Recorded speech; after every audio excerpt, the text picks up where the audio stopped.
जय गुरुदेव, जय गुरुदेव, जय गुरुदेव नाम किसका। सतपुरुष ने अपनी इच्छा मौज मर्जी, उसने ये सब विस्तार किया। उसमें से एक आवाज निकली, कितने उसमें मंडल, कितने लोग, अनंतो लोक और अनंतो मंडल, उस आवाज ने बना करके तैयार कर दिया। यहां से लेकर वहां तक ये सब बना बनाया उस मालिक की मौज मर्जी। एक दो लोक, एक दो ब्रह्मांड,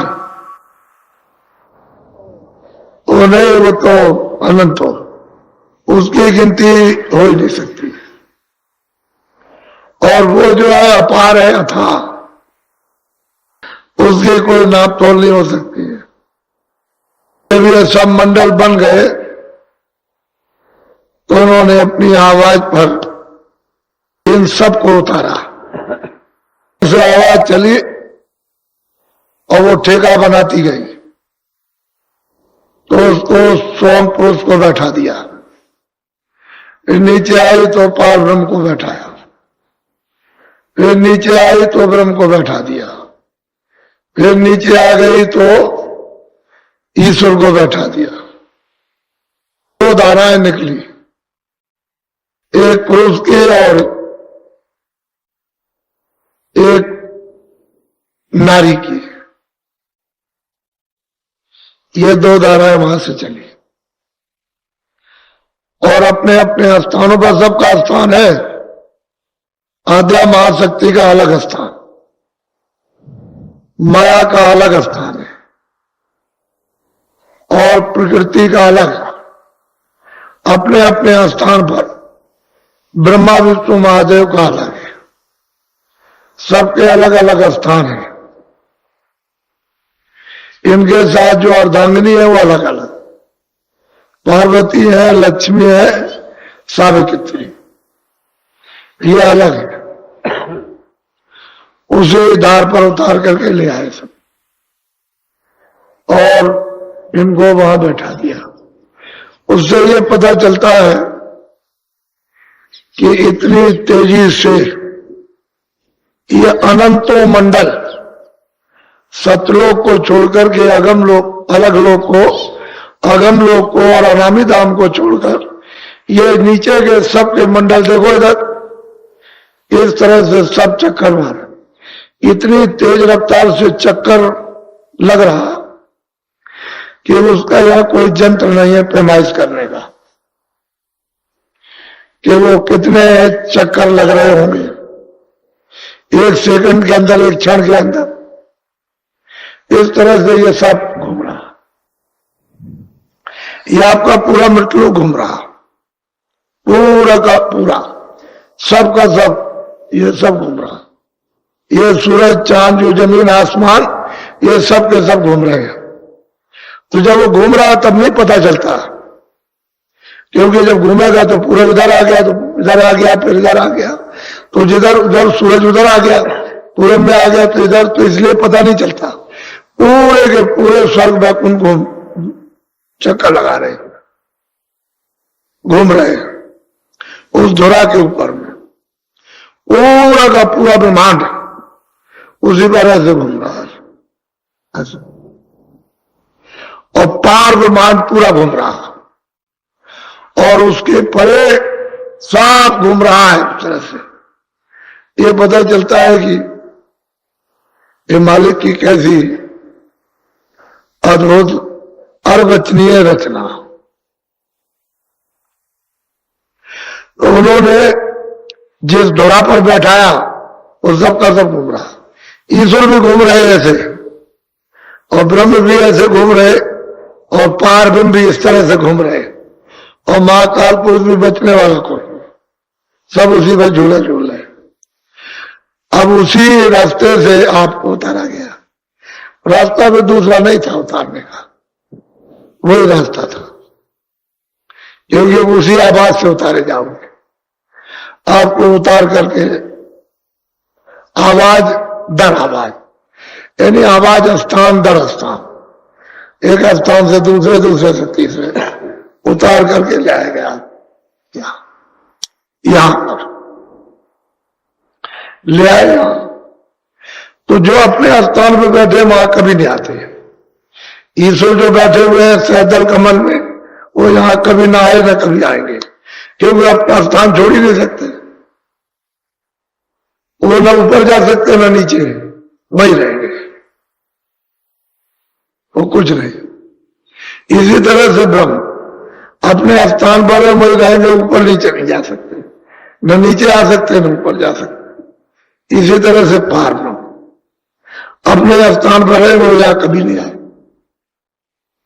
इसी तरह से महाकाल पुरुष अपने स्थान पर रहेंगे, वो यहां कभी नहीं आएगा, ना ऊपर जा सकते। जब ऊपर चले जाए अपने देश में, उस प्रभु के पास चले जाए जो सबका, वो नहीं। आपको ये मान, ये कलयुग में 700 वर्ष के अंदर उन फकीरों और महापुरुषों ने आकर ये भेद खोला। पहले तो किसी को मालूम नहीं था, ये सब गुप्त कर लिया गया, छुपा लिया गया था। जिन जिन शक्तियों को भेजा सतयुग में, त्रेता में, द्वापर में, जिन जिन शक्तियों का, ऐसे तो कितने सतयुग द्वापर त्रेता बीत गए, कितने कलयुग चले गए। तो जब जब भेजा सबने भेद छुपाया, किसी ने ऊपर का भेद नहीं बताया, क्योंकि जानते होते तो बता देते, इसलिए गुप्त रहा। यह जरूर है मालिक की मर्जी कि उस वेद को जानने वाले गुप्त है। यहां संत हमेशा रहते हैं, उनको कोई नहीं पहचान सकता, न कभी पहचान पाया न कभी पहचान पाया। खेती करते रहेंगे, दुकान करते रहेंगे, मजदूरी करते रहेंगे, कोई ना कोई भेड़ चराते रहेंगे, ऊंट चराएंगे, उनको कोई भी नहीं जान सकता। और वो रोज दरबार में हाजिरी देते हैं। यहां से दोनों आंखों से वो ईश्वर से भी मिलते हैं, ब्रह्म से भी, पार ब्रह्म से भी, सबसे मिलकर के दरबार में हाजिरी देते हैं। उनको कहते हैं गोपनीय। जब हाथ में सुरतें उतारी गई थी तो उनको भेजा गया था, वो हमेशा रहेंगे। उनसे यानी पृथ्वी कभी खाली नहीं हुई। जब तक एक सूरत भी रह जाएगी तब तक वो यहाँ रहेगी। ऐसा उस मालिक का उनको, लेकिन पहचान कोई नहीं सकता, क्योंकि न तो वो कोई उपदेश करते, न वो कोई रास्ता बताते। भाई इतना ही जान सकते हो, सिर्फ इतना ही कि बहुत सीधे हैं, बस सीधे हैं, साधे हैं, बहुत साधे हैं, बहुत सीधे। उनको ऐसा रहता है कि किसी से कोई मतलब नहीं, किसी से भी कोई मतलब नहीं, और उनमें कोई जकड़ नहीं रहती है। बस वो एक निमित्त मात्र कोई ना कोई काम करते रहेंगे बस। और उनका ये कितने युग बीत गए, कितने कल बीत गए, कितने सतयुग द्वापर त्रेता, कितने अनगिनत खत्म हो गए, तब से वो बराबर यहां है। अब भी वो यहां रहते हैं, लेकिन उनको कोई नहीं पहचानता। 700 वर्ष के अंदर फिर उस मालिक की मौज मर्जी हुई कि अब इनको भेजा जाए तो जीवों को जगाया जाए। तब फिर वो यहां आए, फिर उन्होंने ये सब भी बताया। तो आपने उनका शुरू में बहुत विरोध किया, क्योंकि आपको तो कुछ मालूम था नहीं, जानते नहीं थे, शास्त्रों में कुछ था नहीं। जो साधना थी वो तो कलयुग में हो नहीं सकती, तो आप उनके खिलाफ पड़ गए। वो तो जब नहीं समझेगा तो आदमी क्या करेगा, उनके विरोध में हो जाएगा। इसलिए आपने उनको भी नहीं पहचान पाया जो आपको जगाने आए। लेकिन धीरे धीरे धीरे धीरे जीवों पर इतना संस्कार डाल दिया उन महापुरुषों ने 700 वर्ष के अंदर, क्या क्या किया जाए। इतना संस्कार हुआ, यानी उन महापुरुषों का। तब जाकर के धीरे धीरे स्थिति तो बहुत सुरतों को पहुंचाया। यानी महापुरुषों ने अपने अपने वक्त में बहुत सुरतों को इसी मनुष्य शरीर से जगा करके बहुतों को पहुंचा दिया। तुलसीदास जी आए, उन्होंने भी बहुतों को पहुंचाया, खुद भी पहुंचे और उन्होंने बहुतों को पहुंचाया। मीराबाई आई, रैदास जी आए, रैदास जी अपने ही पहुंच गए, उन्होंने बहुतों को पहुंचाया। ऐसे बहुत महापुरुष आए इसे 700 वर्ष के अंदर, और उन्होंने बहुत जीवों को जगा के पहुंचा दिया। अब यह है कि आपको तो अवसर मिला नहीं कि चलो भाई उनका तो सुने कम से कम कि क्या उन्होंने प्राप्त किया, और मतलब यह है कि किसको पहुंचाया, ये आपको तो मालूम नहीं, कोई बताने तो आया नहीं, क्योंकि आप तो अब आए हो और उस समय के लोगों को पहुंचा दिया। अब उनको समय हो गया, किसी को 400 बरस, किसी को 500 बरस, किसी को 600 बरस, किसी को 300 बरस, किसी को कुछ। तो आप मतलब यह कि आपको तो मालूम नहीं, आप तो अभी आए, लेकिन संस्कार डाल गए।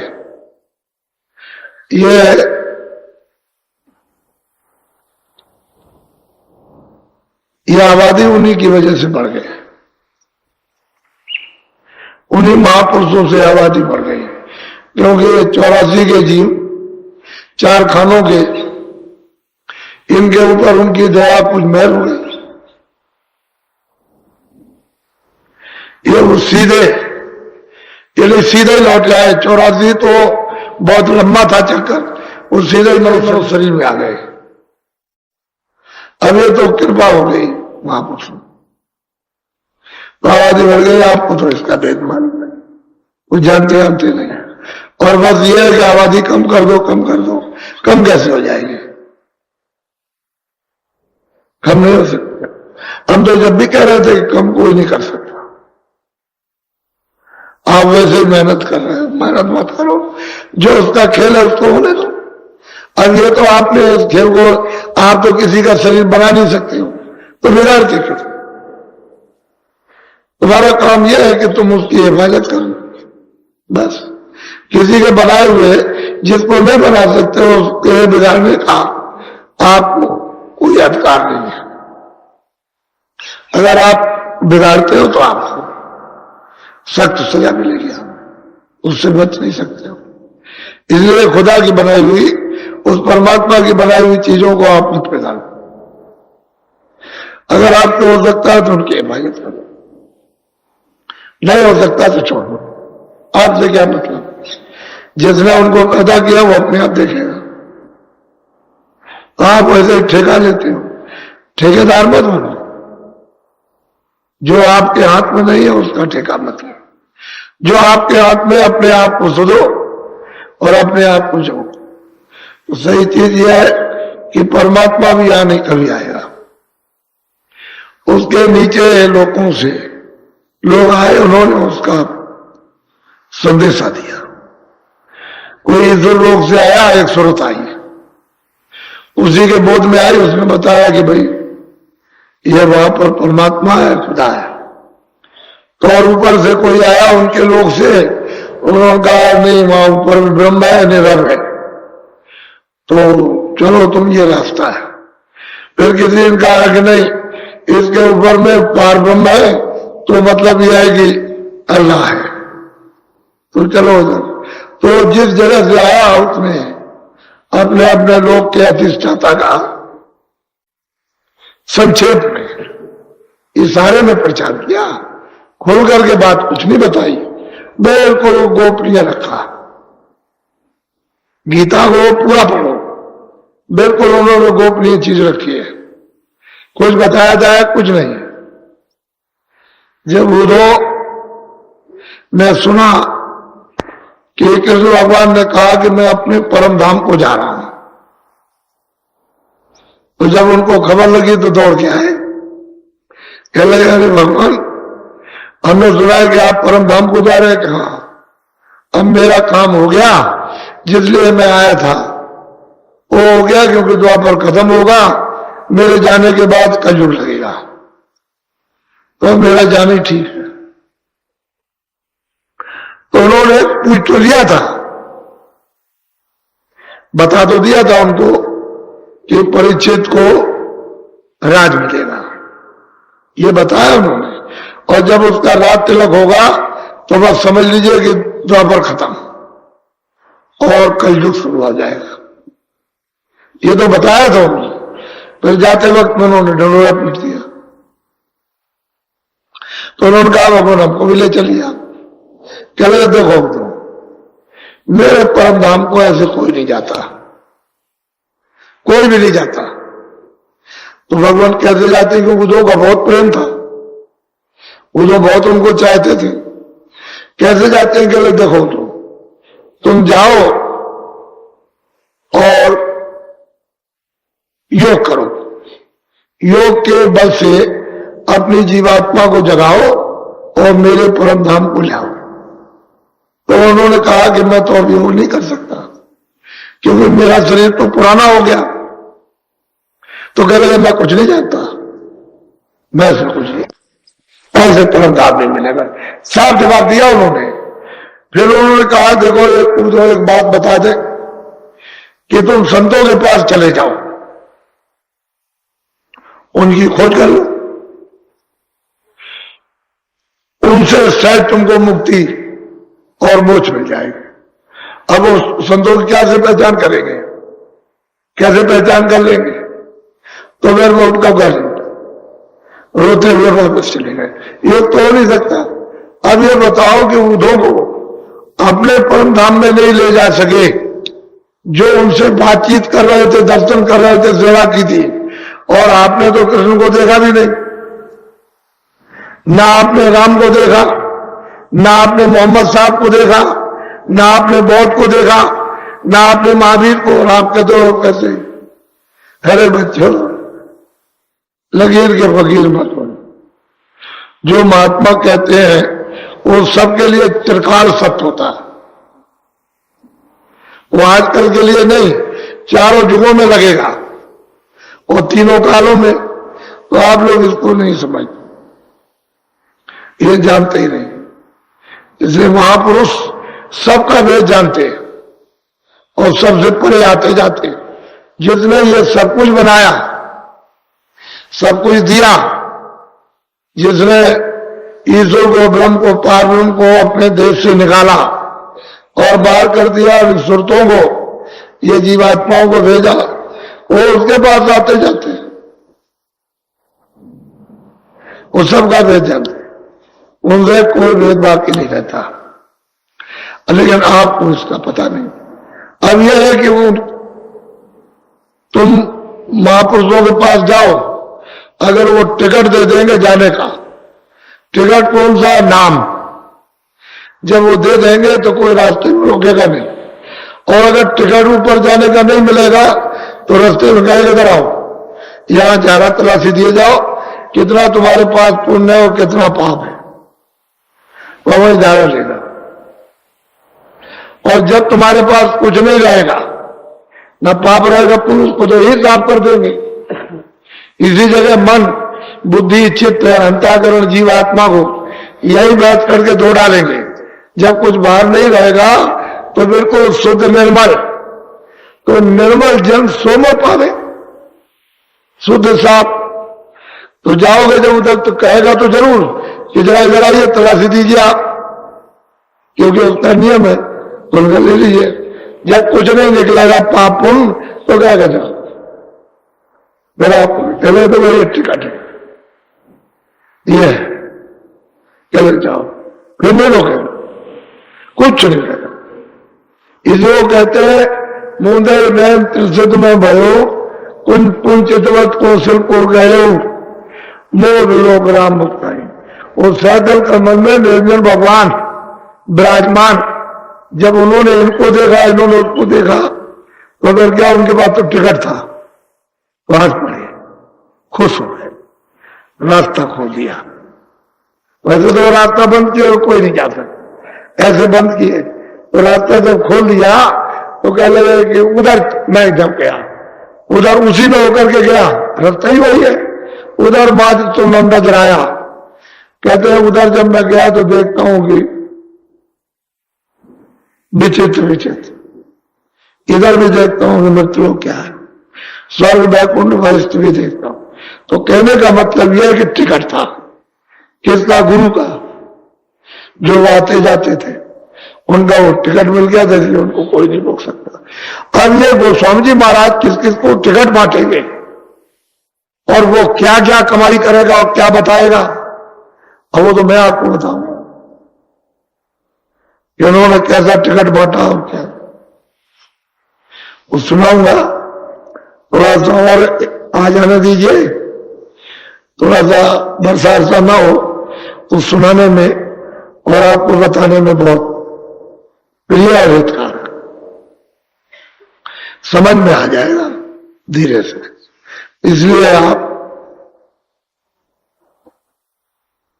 मनुष्य रूपी मंदिर में इस कलयुग में आए हो और तुमने जरा भी फिक्र, तुमने तलाश नहीं की कि मेरी जीव का, इसका क्या होगा, इस जीवात्मा का क्या होगा, सूरत का क्या होगा। हम क्या करते ये भी नहीं जान पाए और वह करते रह गए। छकड़े के छकड़े, गाड़ियों की गाड़ियां तुमने लाद ली, अब बताओ इसको ढोए रखो। यानी जितना तुम्हारा कर्जा उससे ज्यादा तो कितनी गाड़ियां तो ब्याज हो गया, आप नहीं दे सकते। ये कितने युग और कितने कल भी जाएंगे